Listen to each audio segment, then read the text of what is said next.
देखिए, पिछले 1 साल से तकरीबन जो है ऑनलाइन रजिस्ट्रेशन जितने भी पावर लूम यूनिट्स हैं, ज़ीरो से लेके जो है 200 हॉर्स पावर तक, 200 के ऊपर जो है 1000, 15, जितनी भी अनलिमिटेड जितने पावर लूम यूनिट्स हैं, पावर लूम की वजह से उनको जो सब्सिडी मिल रही थी, उस ताल्लुक से सरकार जो एक डाटा जमा करना चाहती थी। और शुरू में लोगों ने उसको ऑनलाइन रजिस्ट्रेशन में बहुत सी रुकावटें थी।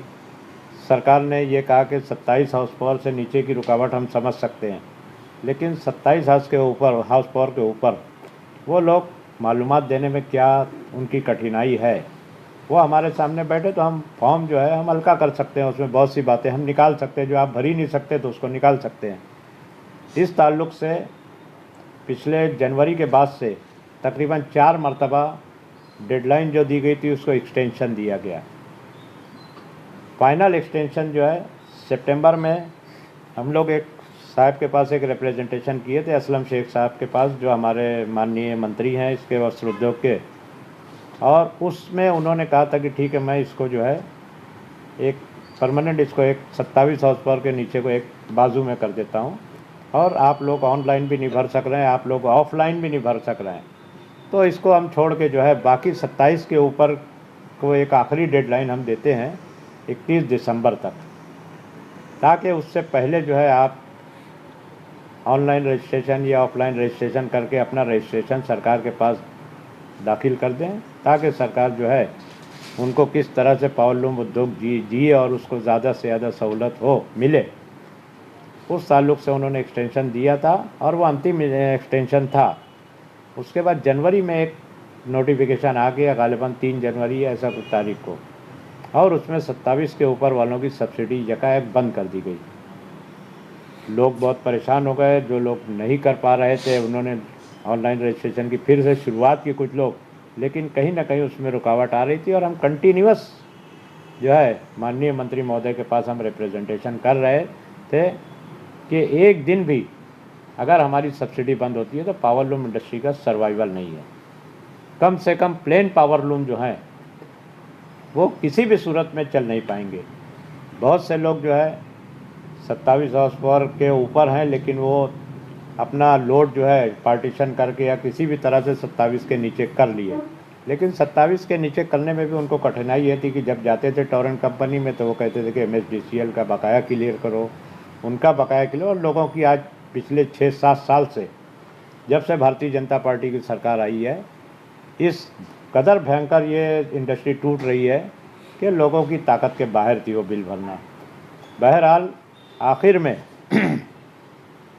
एक फ़ाइनल मीटिंग जो है हमारे माननीय प्रदेश अध्यक्ष साहब के पास हुई, और हमेशा वो मुझसे कहते थे, असलम शेख साहब हमारे दोस्त भी हमारे साथ MLA रहे हैं, कि किसी तरह भी आप लोग जो है इसको स्ट्रीमलाइन करो अपनी इंडस्ट्री को, और जो सहूलत चाहिए सरकार आपको देने के लिए तैयार है।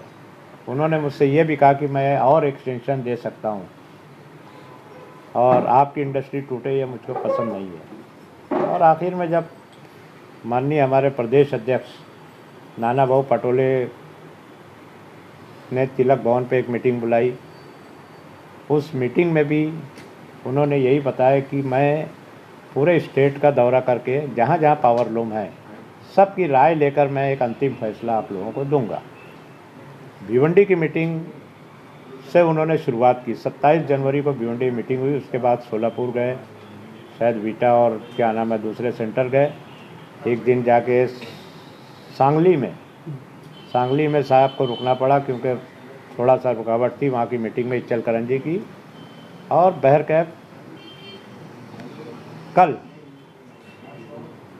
6 फरवरी कल जो है वहाँ मीटिंग हुई सांगली की इचलकरंजी की मीटिंग में, और 27 को जो भिवंडी की मीटिंग है उनका आप उनकी स्पीच को देखोगे तो उन्होंने क्लियर संकेत दे दिया था कि सरकार जो है इसको स्टे करने जा रही है। बाद में लोग बहुत निराश हुए। मैंने एक मीटिंग जो है सभी व्यापारियों की जो 27 से ऊपर हैं उनकी मीटिंग एक मीट पाड़ा में ली थी, और मैंने लोग को यकीन दिलाया, वहाँ पर विश्वास दिलाया कि किसी भी पावर लूम वीवर को अपना पावर लूम बंद करने की ज़रूरत नहीं है, किसी को मशीनरी जो है कम करने की ज़रूरत नहीं, किसी को निराश होने की ज़रूरत नहीं है। कांग्रेस की सरकार जब जब रही है तब तब वो हमेशा जो है पावर लूम इंडस्ट्री को उसने मदद की है। और आपको याद होगा कि पावर लूम इंडस्ट्री इसी तरह 1999 में टूट रही थी। 1999 जब मैं पहली बार एमएलए बना कांग्रेस से, तो हमने एक मिशन लेके हम चले थे और 2000 के शुरुआत में हमने सरकार को इस बात पर राज़ी कर लिया कि जिसका थक बाकी जो भी अमाउंट है उसमें हमारी तरफ से MERC आ चुकी थी, हमारी तरफ से सरकार 55% भरे और 45% हम भरेंगे 3 किस्तों में। और हमने उसी वक्त ₹1.25 पर यूनिट का रेट भी सरकार से फिक्स करा कि ये हमारी पहुंच के अंदर हम भर सकते हैं। बाद में हालात कुछ बिगड़े और तो आखिर में हमने उसको ₹1 तक ला के इंडस्ट्री को एक उस वक्त विलासराव देशमुख साहब हमारे मुख्यमंत्री रहा करते थे, बाद में अशोक चौहान साहब मुख्यमंत्री हुए, सुशील कुमार शिंदे साहब मुख्यमंत्री, और जो भी मुख्यमंत्री हमारे बनते गए सब लोगों ने पावर लूम इंडस्ट्री को सहारा दिया। उसी के तहत असलम शेख साहब ने जाते जाते मुझसे कहा गाड़ी में 27 जनवरी को, और उनकी स्पीच में भी उन्होंने बात कही कि हम दूसरे सेंटर का भी ले लें, लेकिन उन्होंने एक संकेत साफ साफ दिया था कि हम जो है इसको स्टे करने जा रहे हैं। सिर्फ यह है कि कितने दिन स्टे करें, क्या करें। हमने कहा कि आपको इंडिपेंडेंट स्टे करना होगा ताकि जो लोग भरना चाहते हैं उनको हम आगे कोई पॉलिसी बनाएं। आज हम हॉर्स पावर अगर फिक्स करते हैं तो 200 हॉर्स पावर तक करना चाहिए। मीट पाड़ा की मीटिंग में मैंने यही लोगों को ये दिया, क्या नाम है, उनको विश्वास दिया कि किसी को निराश होने की ज़रूरत नहीं और हम इंशाअल्लाह ताला ये काम आपको करके देंगे अगले चंद दिन के अंदर। बाद में 3 फरवरी को उन्होंने उस वक्त भी कहा था मुझसे कि मैं कमेटी बना रहा हूँ, उस कमेटी में आपको रहना, आप जितनी बातें यहाँ कर रहे हो कमेटी के अंदर बैठ के आप लोग जो दिशा हमको दोगे उस दिशा के ऊपर सरकार काम करेगी। और 3 फरवरी को GR आया कि एक कमेटी बनाई गई सरकार की तरफ से, और उस कमेटी में जो है मुझको भी रखा गया, भिवंडी से एक डॉक्टर नूर साहब हैं उनको रखा गया, मालेगांव से एक हमारे दोस्त हैं उनको चेयरमैन बनाया गया उसका, और एक नागपुर से एक व्यक्ति है जो सादिकुज़्ज़मा, वो उस कमेटी के मेंबर बने।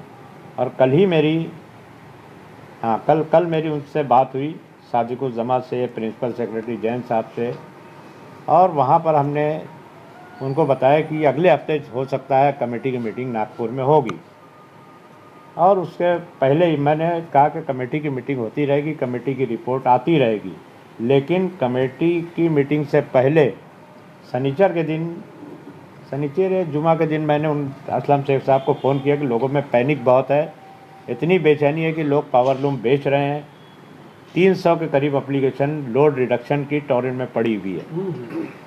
तो इस सब से जो है ना कहीं इंडस्ट्री में एक बेचैनी का माहौल है और उनको कहीं ना कहीं रोकने की ज़रूरत। बोले आप लोग जितनी जल्दी रिपोर्ट दोगे हम उतनी जल्दी कर लें। मैंने कहा नहीं, पहले आप अपना जो GR निकला है जिसमें आपने, मेरे ख्याल में उसकी तारीख जो है इसमें लिखी हुई है 27 दिसंबर या कुछ है, 29 दिसंबर का जो GR निकला है जिसमें 27 के ऊपर की सब्सिडी बंद करने का आदेश था, उस GR को स्टे पहले दो, उसके बाद हमारी कमेटी बैठ के एक अच्छी रिपोर्ट देगी कि छोटे लोगों को पूरी तरह राहत मिले, जो ऑनलाइन रजिस्ट्रेशन करने, मालूमात देने की जिसके अंदर कैपेसिटी है या जो दे सकता है, जिनके पास सभी मालूमात हैं जो बाद में डेवलप हुई है।